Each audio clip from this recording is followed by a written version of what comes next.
কথা বিশ্বাস করে ববিদার কোনো কথার আমি জবাব দেব না। বড় বড় গুন্ডা, মানুষ এইটা মেনে নেবে না দিদি।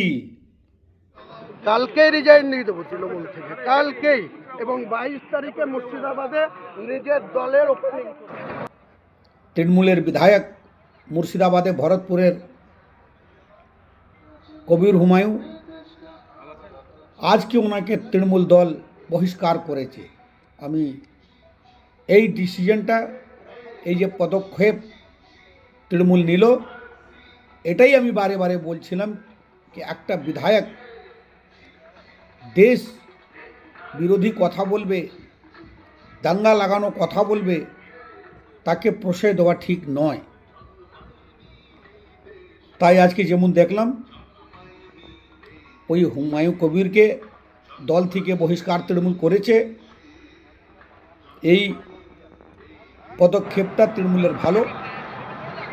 আর এইরকম যতগুলো বিধায়ক আছে তৃণমূলের, তারা সন্ত্রাসবাদী কথা বলে, যাকে দিদি পুষেছেন সেই হুমায়ুন কবির, সেই দিদিকে আজকে যেভাবে বলছে, সেটা এখন দিদি বুঝতে পারবেন। আমি একটা কথা বলতে চাই, দিদি রাজনীতির মতনই হওয়া উচিত।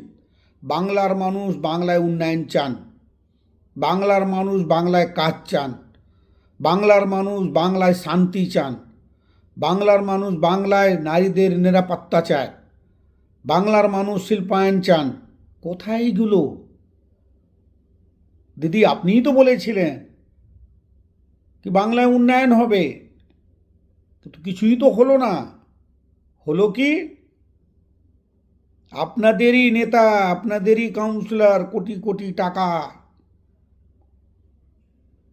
বড় বড় গুন্ডা, মানুষ এইটা মেনে নেবে না দিদি।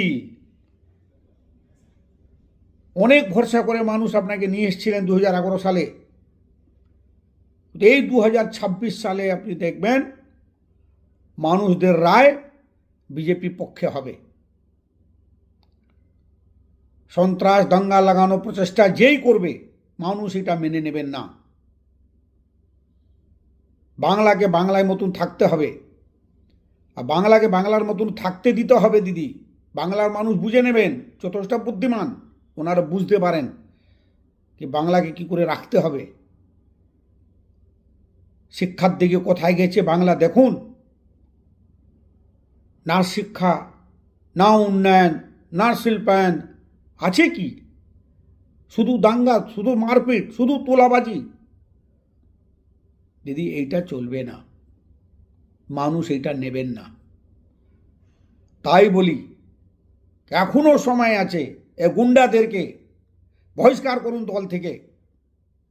দেখুন ভারতীয় জনতা পার্টিকে দেখুন কীরকম দলের আইন শৃঙ্খলা আছে, কীরকম মানুষ ভালোবাসেন, কীরকম সিস্টেম আছে। মোদিজির নেতৃত্বে যেভাবে এগিয়ে যাচ্ছে ভারতীয় জনতা পার্টি, বাংলায় সেই ভারতীয় জনতা পার্টি ডবল ইঞ্জিন সরকার হবে দিদি।